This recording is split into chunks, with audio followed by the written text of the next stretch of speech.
Hello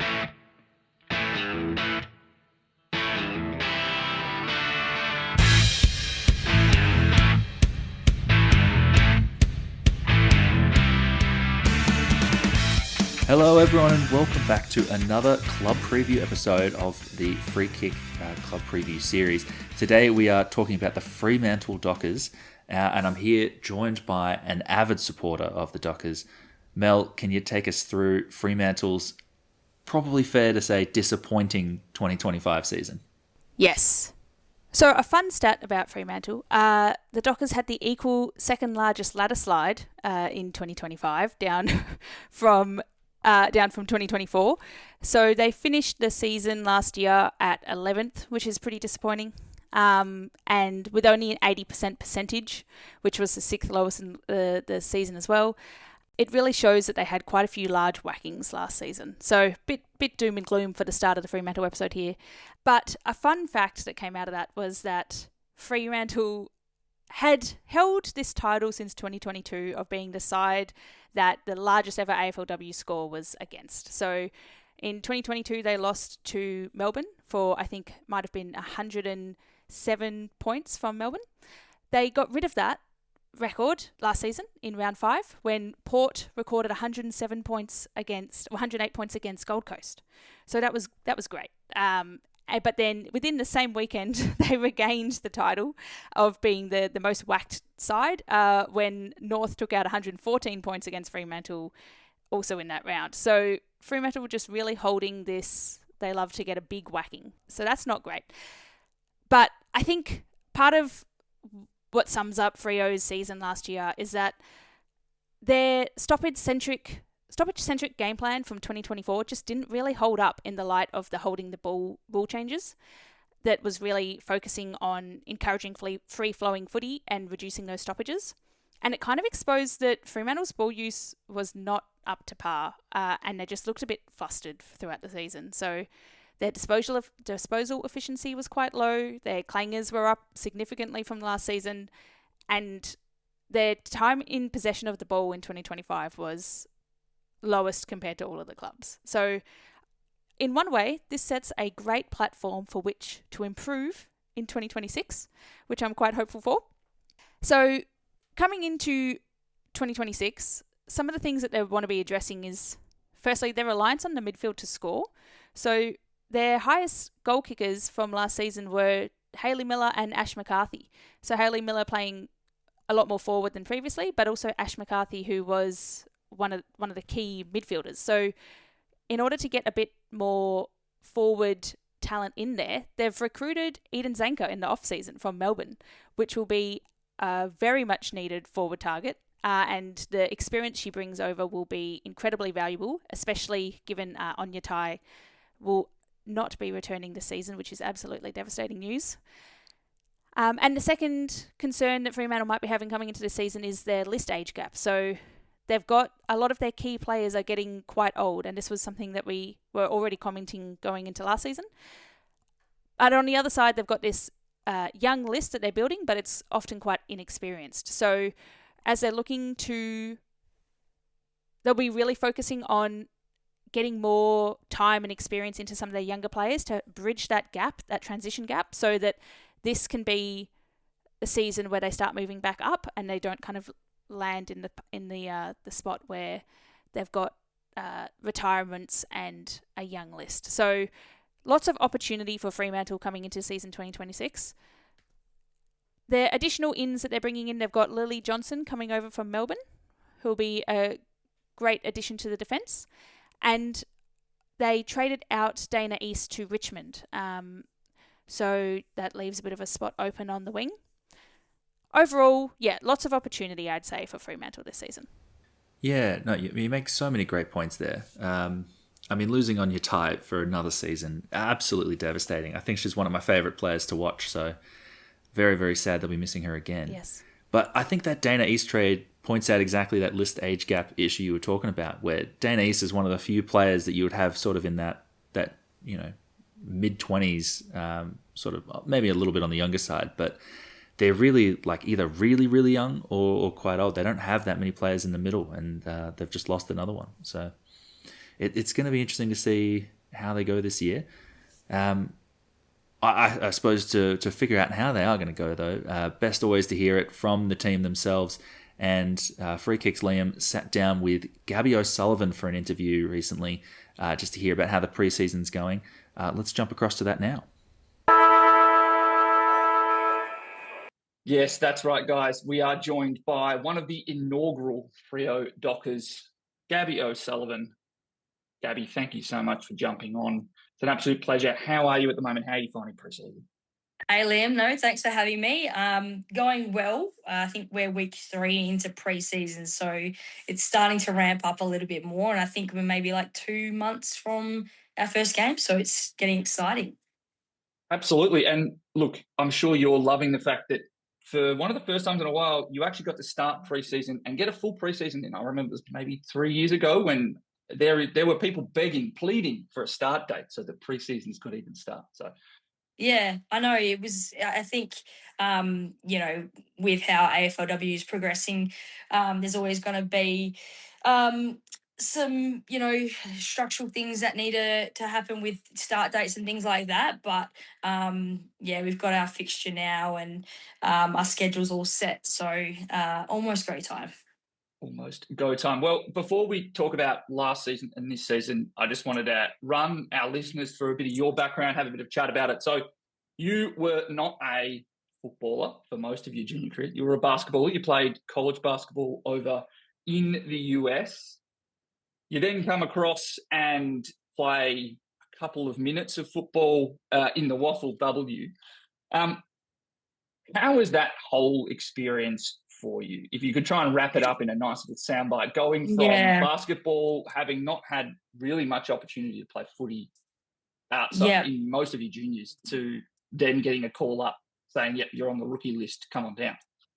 Yeah, I know. It's like, honestly, so crazy when I think about it. And basketball was always actually the second option, and footy for me was the first until I was about 11. I always thought I was going to play AFL, and then found out that there was no such thing for females. So gave up that dream at about 11 years old, which was quite sad. And then, to pursue basketball and then come back to Australia after being in America for a few years, like, it was perfect timing for me. And I think it was my brother or my dad that made the call to East Freo for me to go down there to train because I was too nervous to do that. And I think I went to one training session and was then named in the league. I think it might have been the week that there was a state game on, so that helped me out a bit. And then they put me in fullback and ended up, I think, kicking the winning goal. So shout out to Wade, who probably drafted me off that. Well, first of all, it's like you've read the questions I prepared. I was going to be like, were you a footballer first and then basketball second? Because a lot of AFLW players have talked about that. Erin Phillips kind of namely has talked about it in great detail about how she had that same experience of her dad having to tell her, look, there's no AFLW team for you to play for yet. So basketball was that option. You say as well it was your brother or your dad who called these Freo. I think it's also worthwhile mentioning, much like Erin Phillips, your dad was a long-time waffle player at East Fremantle. So there was clearly some footballing ability in the family. You then kind of jump in. You've kind of gone from that player who comes in as a rookie list, and now you're the second most experienced player in the Fremantle team. Does that feel real? Because we've talked to a couple of other players, a bit like yourself, who kind of came in. Bree Moody Bree Hamilton and Gab Pound come to mind as they came in as the rookies with very limited experience, and now they're the mentors for everyone else. Does it feel real? Does it feel like you've somehow gained all this experience and it's all easy now? Yeah, oh no, it's definitely not all easy now. But I think the first few years of AFLW, because it was, there wasn't as many teams as there are now, not as many games and things like that. The seasons just went in the blink of an eye. So now I think it probably does feel like I've been doing this for a while now, just purely how it's all structured with how much contact time we have at the club, how young these girls are that are coming through. Like, I definitely feel like one of the old girls, and they definitely let me know about it. But is there a more gender neutral form of unk, or do you just get that as the standard cry? Yeah, no, well, they do call me Unc, but then Grandma. I got a few grey hairs coming through. And they just say it how it is. They just call me old, but I always point out that I'm not as old as Braz, so that usually makes them pretty quiet. But and interesting that they don't take it out on Braz. I'm surprised. Oh no, you can't. You can't. I don't know if you've ever met Braz before. You can't take it out on Braz because she'll give it straight back. But no, it's certainly surreal, and I think when you get to my age, you start, really appreciating, the journey that it's been, and want to hold on to it for as long as I can. And you've had an incredible career, and you've managed to play in finals and have some massive games. Kind of want to have a chat about what your season was like last year, also Fremantle's, in multiple parts. But I have an important question for you. Hand to God, what position do you play? If someone had to ask you, what position do you play? Which assistant coach would claim you as theirs? Well, it's hard because we've got new assistant coaches this year, and I'm not even joking, but I almost texted Lisa Webb, the coach, today to say, hey, do you want to have a chat about what position I'm looking most likely to be playing? The last 2 pre-seasons, I did pre-seasons in the back line, but then I probably only started the season 2 games with kick-ins and then straight into the midfield. Oh, really? Do you know my first kick-in was actually a handball because I was that nervous, and that got recalled because I didn't know you couldn't do that. But that's an incredible story. That's excellent. Yeah, and I think it was maybe a game against Adelaide at Freo Oval one year, and we were getting smashed, and I was in the back line, and they're like, right, we might put Gabby in the midfield. So they did, and then I was in the forward line. So I went across all 3 positions in one game. But if I was to answer your question, Matt Stuffy, our forwards coach, would probably claim me. Okay. Well, that's an excellent answer, and it is definitely tough, though. I think yourself and then I've had a chat with Lucy McAvoy before, and I think the pair of you might have claimed to be the most versatile, but also most moved around players in the AFLW. Yeah. So definitely impressive. And yeah, like you said, started the season last season, taking kick-ins, then you were a centre bounce player for the middle portion of the season, and then you were playing forward. So interesting to kind of hear that. And kind of your transition throughout the season mirrors Fremantle. Obviously, it started with what can only be described as some pretty tough matchups back-to-back, go Brisbane into North Melbourne, to then have some really solid wins in that middle block, and then ultimately fall short again to Adelaide. You guys must be sick of playing them in finals or quasi-finals at the moment. Yeah. In terms of what the playing group took away, I imagine it would have been tough to have those back-to-back Brisbane and North games. But was there a single message that you pulled out that really built and allowed you to be still competing for finals kind of in the final round of the season? I think, to be honest, and we've been focusing a lot on this in our off-season pro block, and then also pre-season now, is just really nailing the fundamentals. There was games, and I think there was one against Carlton that we really should have won last year. If we could have kicked straight, if we could have executed tackles, marks, things like that. So for us, just being able to nail those basics, we would have won a couple games and might not have, lost by as much against Brizzy and North Melbourne as much as we did, although they are great teams. I think we probably made them look very, very good and us to be very, very bad. Look, I think also that North Melbourne game, they're incredibly accurate too. So that was certainly a tough day. But yeah, like you said, that kind of looking back as I prepared for this, there were certainly a lot of games where it was very close. You did also manage to kind of get up as well. And the Melbourne game was probably the pinnacle of the season, which kind of brings me to the player I want to talk about for what's new for Fremantle this year. And that's Eden Zanker. Not many teams get to say, yep, we've got an ex-AFLW leading goal kicker just joining us next for this new season. How do you think she's going to impact this year? And an she's excellent amazing. player and extremely athletic, all those kind of things as well. Yeah, no, she's amazing, and you wouldn't be able to tell that she's coming into a new team because she's been vocal straight off the bat. And I've never met someone her size that's so strong, but her fundamentals are out of this world. If we can get her the ball, she's gonna rip the game open, I think. And I'm quite excited if she wants to play key forward. If she decides to drop any, I'm quite excited to be at her feet there. So, she's amazing. And I always hated coming up against her. Not that I was on the same side of the field, but That'd be a we're so tough height matchup. Yeah, I know. Yeah, I'm bloody 4 foot nothing, but she's gonna play really well this year, I think. And we're very lucky at Free to have her.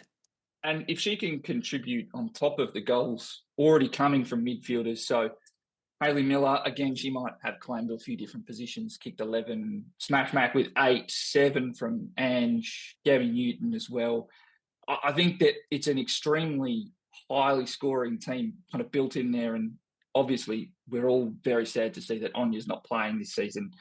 It is handy to have someone of Eden's talent and accolades as well coming in. So I think it'll be fascinating. And I'm sure as a small medium forward, you'll love some predictable contests to hit, and it'll certainly hopefully improve Fremantle's stocks this year. Going from one player with some accolades to some that have some new players that also have some accolades, which is best first year player Indy Strong, and then also believe she won the time trial, which is Matilda Banfield, just a couple of the younger players alongside a Georgie Brisbane who looked really good in spurts, probably asked the shoulder a big load as a all key forward off as straight out of the draft.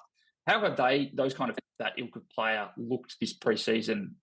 Is there anything the Strong family can't do as well? Oh my gosh! Well, no, there's nothing the Strong family can't do, even down to breakdancing. Zach Strom's our ruck coach, and on his very first training session, he got thrown in the deep end, and I think it was on the time of the Olympics, so he decided to whip out some breakdancing moves. So now they're a great family, and Mim, when she first started, was a woman of few words, and Indy's exactly the opposite. She's as cheeky as they come, but an absolute Classic sponge. younger sibling. Yeah, exactly. An absolute sponge in the back line. She's had a really good I was really impressed, to be honest, with her season last year. She's had a solid off season block and gotten really strong, and her skills have improved quite a bit. And Georgie Brisbane, she did have to shoulder the load for Anya, who wasn't playing, but also good for her to get thrown in the deep end. And she's had a massive off-season period as well, and I'm expecting her to work really well with the likes of Zanka and Bella Smith as well, and TK back there. So, and then Tilly just runs all day. She's the same. She gets thrown anywhere, and she just smiles and nods and gets it done. So, those young girls, they're giving me a run for my money, but they're awesome people, and can't wait to see what they can do this year as well. Look, that's all amazing to hear, and I'm not shocked that a younger sibling would be the loud, talkative one coming from a big family myself. A quick thing: you've obviously only been playing with them for a few weeks now, but you've got some rookies coming down. So Mia Anderson, Mon Besson, Charlie Hazelhurst, Noah McNaughton, who you said you're 4 foot nothing. She might be 3'5". She's tiny. And then Aoife Haley, I don't know if she's actually arrived at training yet. Yeah, she's my housemate, actually. Oh, there you go. Well, probably cooking in the other room. From another room. Yeah. If you had to kind of pick one that you think stood out the most so far, you don't have to pick your housemate. Who would it be? Well, I've got a soft spot for Noah because I was a state school girls coach when she was 15 or 16 years old. And we say that we're going to be the little mosquito fleet together.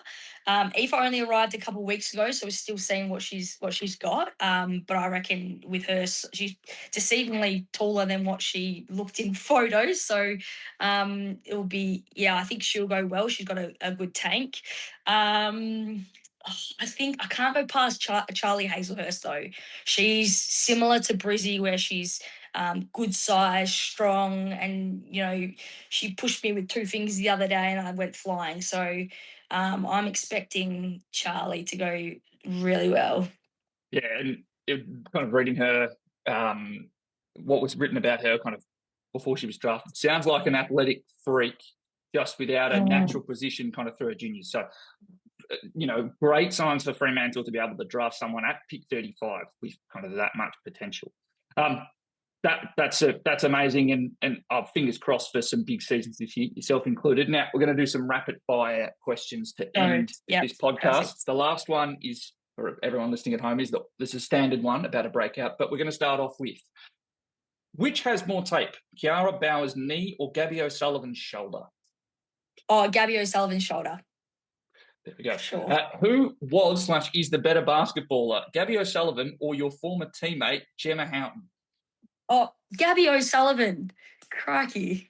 Important to note as well, if anyone wants to laugh, go and find Gabby's old Twitter, because the last tweet she did, which was 4 years ago, was watching the NBA Finals reminds me of my own basketball career. Just to clarify, a lot of missed layups and open threes. Don't know what you're saying then about Gemma's basketballing ability, but no, Gemma warmed the bench, more than I don't know. I can't even say what Gemma's basketball career was, but her last competitive basketball game was in Waruna when we had a team camp down there, and she didn't know what pick and roll was. So that probably sums it up. Yeah. There we go. And who wins in a 100-meter sprint between yourself and Emma O'Driscoll? Oh, Driscoll for sure. I'd probably have her for the first 10, but then she just gets going. Yeah, that is, look, if I had to guess impartially, obviously, watching the games, that would probably be my guess as well. They're both very fleet of foot, though. And then finally, the main question we ask every interviewer, or every person we interview, who's the breakout for this year? Who's the player who goes to another level at Fremantle? Oh.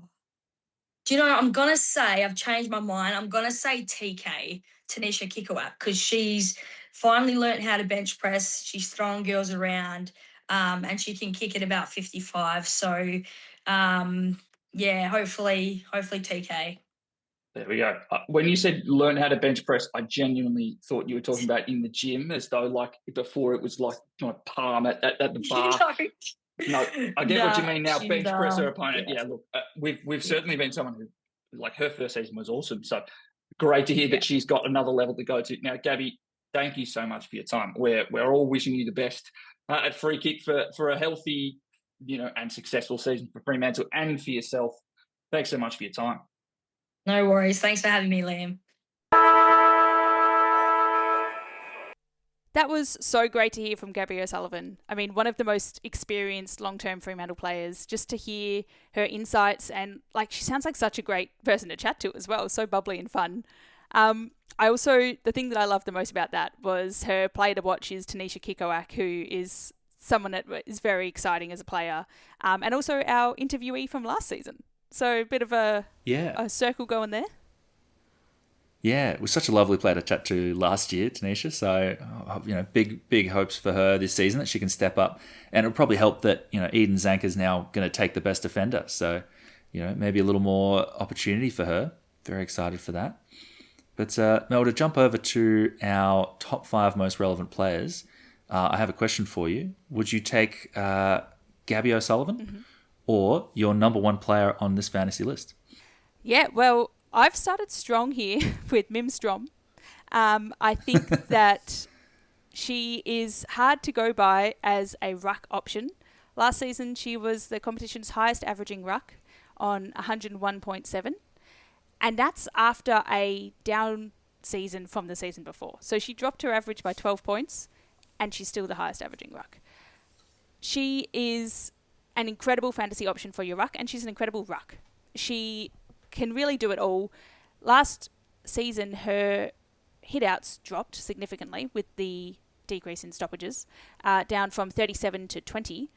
But with her kicks up 2 more per game, and her tackles up half tackle more per game, she has really shifted her fantasy scoring sources and remains a incredibly impressive and attractive fantasy ruck option for that reason. I think that because she's no longer on this super high pedestal, like she's not miles above the other rucks as an option, it makes her a lot more attractive. And I really can't see her dropping off her score. She's so, as like a do-it-all ruck, she's so integral to Fremantle's midfield, and she's still young. She's still like opportunities for improvement, but she's so strong and dominant. I just think that she will be someone that we talk about a lot throughout the season as one of the competition's best rucks. Yeah, no, I'm honestly, the trajectory she's been on has been absolutely insane. And to drop, 17 hitouts per game, that's 17 fantasy points, and still only drop 12. So really the rest of her game is just still growing. Now that that's priced in, she could just keep going. She's unbelievable. Big fan of that pick, Mel. Thank you, so am I. And someone else I'm a big fan of is Gabby Newton, who I've put as spot number 2. So she's a mid-price just shy of 100, averaging rather, just shy of 100. And wow, did she have a great season 2025. Like, she was one of a couple of new players to join in the midfield, her and Ash McCarthy, and just incredibly dominant.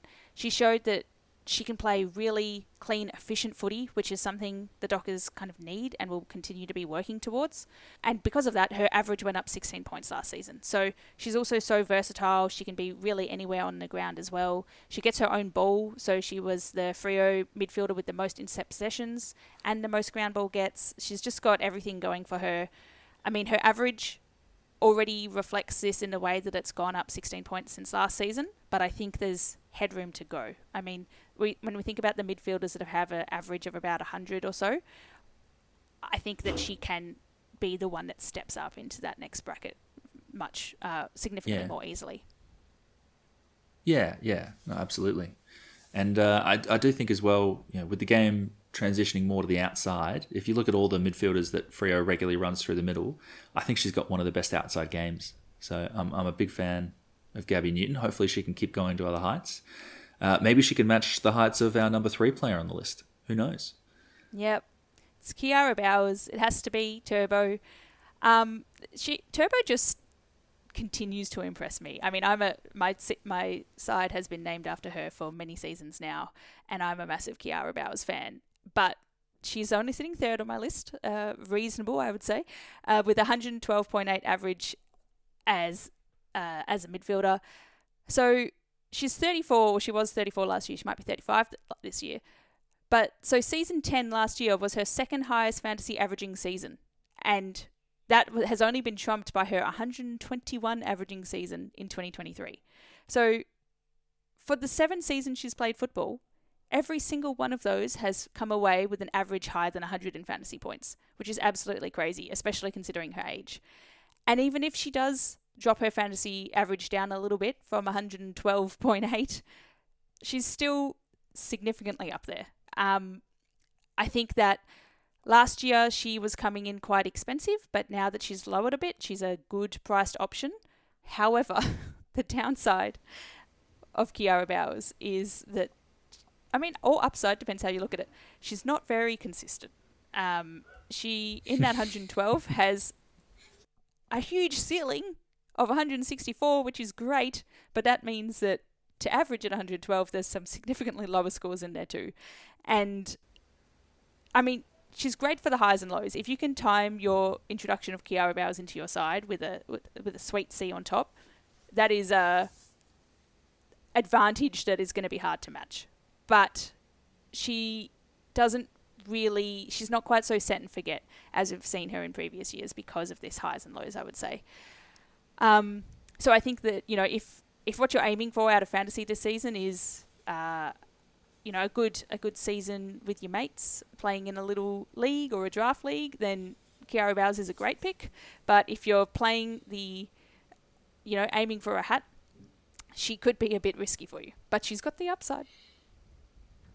Yeah, it's these players that start with, such a high dollar value, right? It's very hard to start with them in your sides, but geez, it's hard to avoid some of those ceiling scores. My question for you, Mel, and this is something we haven't really talked about at all. I feel like last year those rule changes were sort of thrust upon the competition, and the amount of stoppages dropped dramatically. Do you think there's any chance that now that teams have had a bit of chance to plan for them, they find ways around and we can see stoppage numbers rise a little bit back towards what they were? I don't think they're going to go anywhere near what they once were. But higher stoppage numbers at all, for all three of the players we've talked to about so far, slightly higher stoppage numbers would probably increase all of their averages. So do you think that's a realistic possibility, or is that just me being very, very hopeful that I can have these players in my side a little more easily? I think it is a little bit, but I wouldn't necessarily bank on it as the main reason to pick these players. Like, if that's what you're hoping for in their points increase, I don't know. I'd be a little bit... I mean, Fremantle was still above average. Their average in 2024 for more stoppages was like significantly above average, and then they're still above average in 2025, and they haven't really moved that much. So I can't see them dropping significantly further this season. But because they're still so far above average and they still play more of a stoppage game than other clubs, I'm just not sure that there's going to be a lot of increase going. But maybe it's resistance to changing the game plan. So yeah, fair enough. Yeah. On the flip side, number 4, I've gone with the sister Strom, Indy Strom, the defender averaging 34.5, who had her, I believe, debut season last year. She had a very good season, actually, in her breakout year, and she showed that she was quite a fairly consistent player. So I think that she's got a lot of upside that can come with another pre-season of training, another pre-season in the side around learning off her sister as well. So in the back line, she's 10 centimetres taller than anyone else. I think she might be 185 centimetres or so. Very tall, got a lot of great height to be utilised, and I think that's something that Fremantle will continue to look to use. So as she gets a bit stronger and a bit more experienced, I can see her role this season growing. But she already demonstrated so much talent and usefulness in the back line last season. So she led the club for defensive one-on-ones with an incredibly low loss rate. I think it was like 5%. So she is all around it, and also leading the club for spoils as well. So for such a young player to just be absolutely dominating in the defensive role, I think that this coming into this season could be the breakout year for Indy Strom. Yeah, interesting. I mean, obviously it's such a great debut season, and it's interesting. I feel like when players start as that lockdown defender, some of them, that's sort of what their career becomes, but others really blossom into these incredible intercept defenders. And I think if she can start taking some big marks back there, that's going to go a long way to jumping up, maybe a 55 average. Is that the sort of thing you're thinking of? Yeah, I don't think it'll be a monumental increase, but I think she's one that you can ride at the start of the season for a bit of a boost.